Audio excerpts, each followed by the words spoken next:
Hello guys, আসসালামু আলাইকুম। কেমন আছেন সবাই? আজকে আমি আপনাদের সামনে নতুন একটি টপিক নিয়ে আলোচনা করব। তা হচ্ছে কীভাবে মোবাইল দিয়ে ছবি তুলে তাকে পিডিএফ ফাইলে রূপান্তর করা যায়। আমরা অনেকেই হয়তোবা পিডিএফ ফাইল করি, একটা ছবি দেখেছি জেপিজি বা পিএনজিতে থাকে, তখন সেটাকে একটা একটা করে কাজ করতে হয়।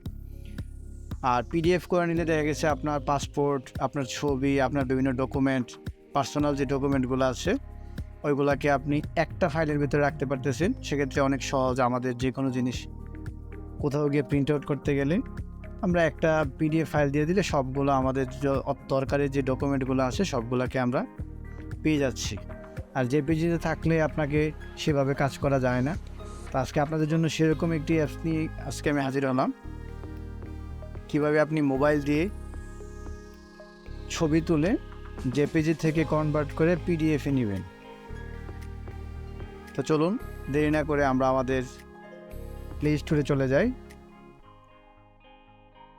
আমাদের এই প্লে স্টোরে আসার পর উপরে যেই সার্চ বক্সটি দেখা যাচ্ছে, আমরা ঠিক এই সার্চ বক্সের মধ্যে ক্লিক করব। সার্চ বক্সের মধ্যে আমরা লিখব ইমেজ টু পিডিএফ। দেখুন, এটি লেখার সাথে সাথেই আমাদের সামনে এই লেখাটি এসে পড়েছে, ইমেজ টু পিডিএফ। আমরা ঠিক এটার মধ্যে ক্লিক করব। ক্লিক করার পর আমরা এখানে অনেকগুলা এসে পড়েছে, তার মধ্যে থেকে আমরা এই যে এখানে যে লোগোটি আছে ইমেজ টু পিডিএফ, আমরা ঠিক এটার উপরে ক্লিক করব। ক্লিক করার পর আমাদেরকে ইনস্টল করতে হবে। ইনস্টল করার নিয়ম আমরা সবাই জানি, সো আমরা সেভাবে ইনস্টল করব।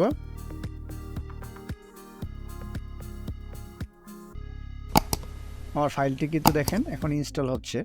আমরা কিছুক্ষণ অপেক্ষা করি ইনস্টল হওয়া পর্যন্ত। আমার ফাইলটি কিন্তু এখন ইনস্টল হয়ে গেছে। আমরা এখন ওপেন বাটনে ক্লিক করব।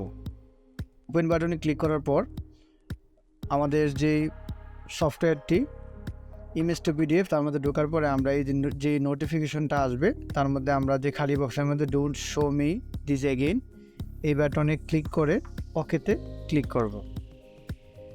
এখানে যে প্লাস বাটনটি আছে আমরা ঠিক সেই প্লাস বাটনটির মধ্যেই ক্লিক করব। প্লাস বাটনে ক্লিক করার পর এখানে দুইটি অপশন আসছে দেখেন, গ্যালারি এবং ক্যামেরা। আপনারা ইচ্ছা করলে ক্যামেরা দিয়ে ছবি তুলে সেটাকেও পিডিএফে রূপান্তর করতে পারবেন, অথবা আপনার ভিতরে যে গ্যালারির মধ্যে যে ছবি আছে সেই ছবিগুলো সিলেক্ট করে এনেও আপনি পিডিএফে রূপান্তর করতে পারবেন। তো আমার গ্যালারি থেকে আমি কিছু ছবি নেব, তার জন্য আমি গ্যালারিতে ক্লিক করব। গ্যালারিতে ক্লিক করার পর অ্যালাও অপশনটিতে আমি ক্লিক করব।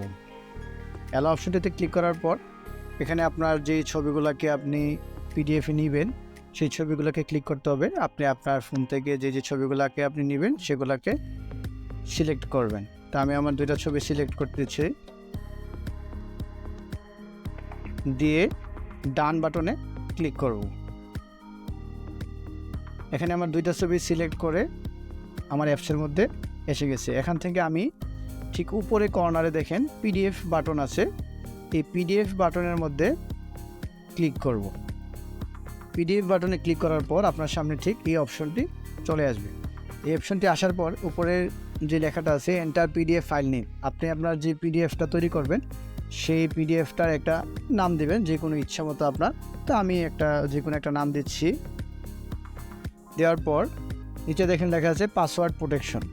আপনি ইচ্ছা করলে এই ফাইলটাকে আপনি পাসওয়ার্ড দিয়ে সুরক্ষিত রাখতে পারবেন। এখানে ইমেজ কম্প্রেশন থেকে দেখেন 4টা অপশনে আছে, লো, মিডিয়াম, হাই। আপনি এখান থেকে যে কোনো একটাতে রাখলে আপনার রেজুলেশন যেরকম চান সেরকম রাখতে পারবেন। আমি হাইটাতে দিয়ে ওকে বাটনে ক্লিক করব। বাস, আমার ফাইলটি প্রসেসিং হয়ে পিডিএফ আকারে হয়ে গেলে এর মধ্যে একটা অ্যাড আসবে। অ্যাড আসলে আপনি ক্রস চিহ্ন দিয়ে দিবেন। দিয়ে দেখুন আপনার পিডিএফ ফাইলটি কিন্তু অটোমেটিক্যালি হয়ে গেল।